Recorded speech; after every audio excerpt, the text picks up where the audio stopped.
Hi විශ්වසතර astronomy tours විතින් ඔන්න තම video ගෙනවා. අද කතා කරන්නේ පෘථිවියේ ආරම්භයේ සිට ඒකසෛල ජීවය දක්වා. මේක ටිකක් දිග වීඩියෝ සීරීස් එකක් පෘථිවිය ගැන කරන්න. ඒක නිසා ඔයගොල්ලෝ අපේ channel subscribe කරන්න, ඒත් එක bell icon එක click කරන්න, අමතක කරන්න Facebook එක like කරන්න, Instagram එක follow කරන්න, ඒත් එකම අපේ TikTok account එක follow කරන්න. එහෙනම් අපි වීඩියෝ එකට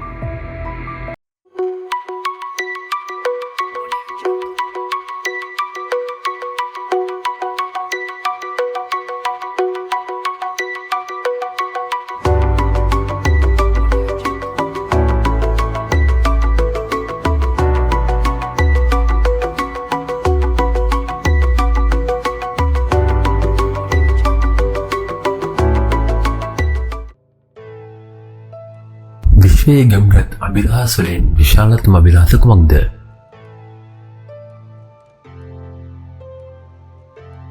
ඒ ජීවයයි.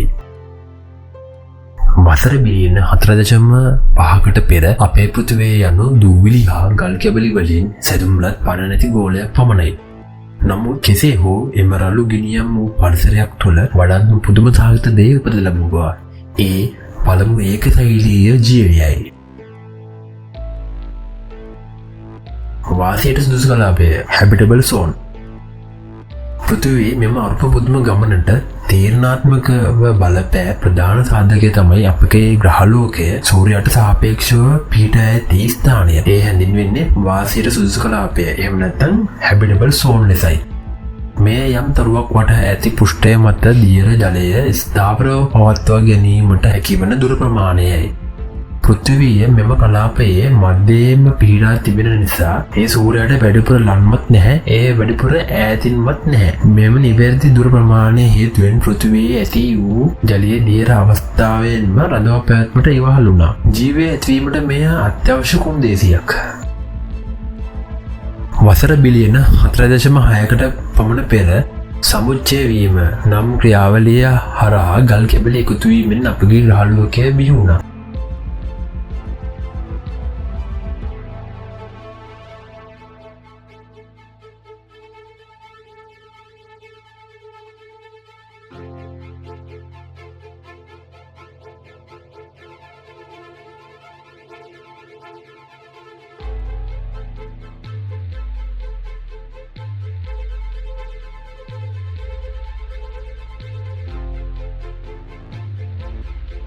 මුලදී එය ලාවා සාගරයක් වූ අතර වරද්‍රව්‍ය මධ්‍යයට ගිලා බැස හරය නිර්මාණය වුණා.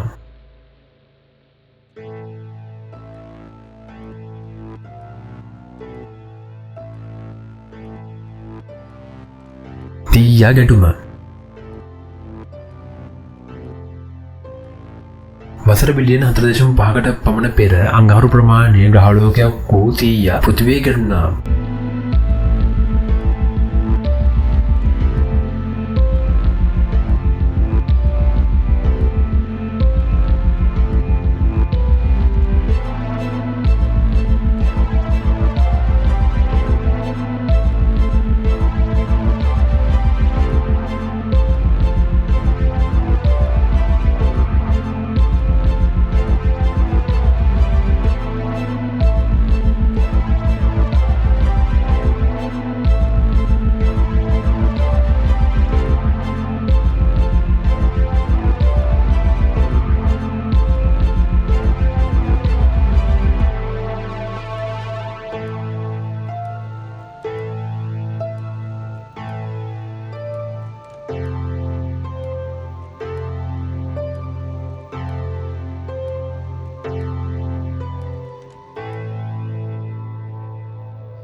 පිටවෙන් විසිරුණු කොටස් එකතු වී අපේ චන්ද්‍රයා නිර්මාණය වුණා. චන්ද්‍රයා බිහිවීම නිසා පෘථිවියේ භ්‍රමණයේ ස්ථාවර වී ග්‍රහලෝකයේ කාලුගෙන විපර්යාසයන් පාලනය වුණා. ඒ ජීවිතයට තවත් වැදගත් පදනමක්.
ගැටුමෙන් පසු සෙමන් සිසිල් වන්නට පටන් ගත්තා. ගෙනිකඳුළු පිරීමකින් ජල වාෂ්ප, කාබන් ඩයොක්සයිඩ් සහ නයිට්‍රජන් වලින් සමන්විත මුල් වායු ගෝලයක් නිර්මාණය කළා.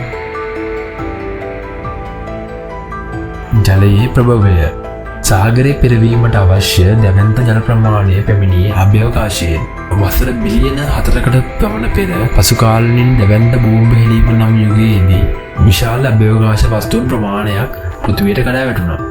කාබන් සහිත ග්‍රාහක යකඩ හා ගල්වලට අමතරව කාබන් සහිත කොන්ඩ්‍රයිට් ග්‍රහලෝක ස්පටික දෑලිස් තුළ ජලය සිරවී තිබුණා. මෙම ග්‍රාහක පෘථිවියේ ගැටුණු විට ජලය මුදා හැරියා.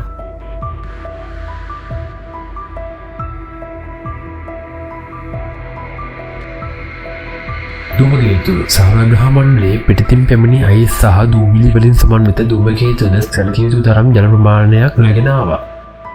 මෙම වාෂ්ප වායුගෝලයට එකතු වී පෘථිවි වාසයට සුදුසු කලාපයේ තිබූ නිසා දියර අවස්ථාවෙන්ම පවතිනට හැකි වුණා. සිසිල් වීමත් සමග වසර මිලියන ගණන් පුරා ඇදහැළුණු මහා වර්ෂාව නිසා සාගරයක් නිර්මාණය වුණා.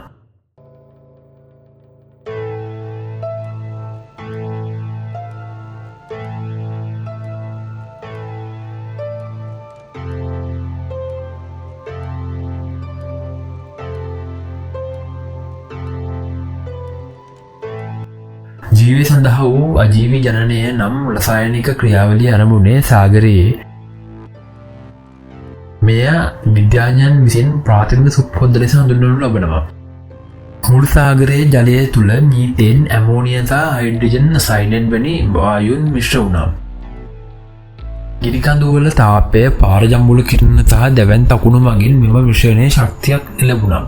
මෙම ශක්තිය යෙදූ විට සරල අකාබනික ද්‍රව්‍ය වලින් ජීවයේ මූලික ගොඩනැගිලි ඒකක වන ඇමෝනියම් අම්ල පහසුවෙන් නිර්මාණය වුණා.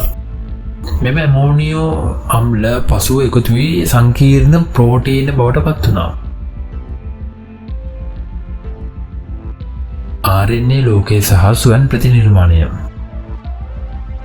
ජීවය ඇතිවීමට අවශ්‍ය තිබූ අවසාන තේරණාත්මක පියවර නම් තොරතුරු කමුලා කරගෙන තමන්ව පිටපත් කර ගැනීම හැකි අණුවක් නිර්මාණය වීමයි. විද්‍යාඥයන් විශ්වාස කරන්නේ ජීවයේ මුල්ම තොරතුරු වාහකයා DNA නොව වඩා සරල අණුවක් වන RNA බවයි. මෙම RNA අණුවලට එන්සයිම්වලින් ක්‍රියා කිරීමට තමන්ගේ පිටපත් සෑදීමට හැකි වුණා.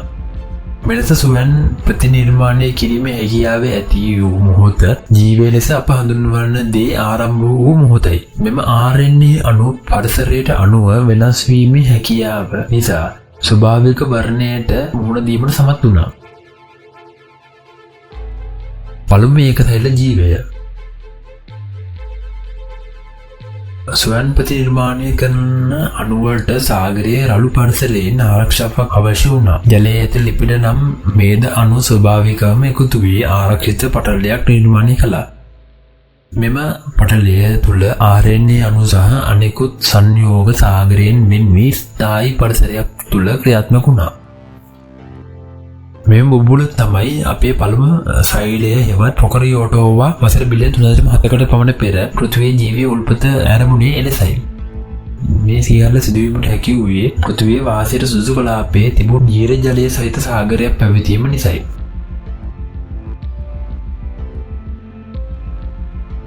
වාසයට සුදුසු කලාපයේ පිහිටීම ජලය ගෙන ග්‍රහක සහ රසායනික ක්‍රියාවලින් එක්වී මෙම කුඩාම ඒකසෛල ජීවය බිහි කළා. නමුත් ජීවයේ විප්ලවය ආරම්භ වූයේ මෙතනින්.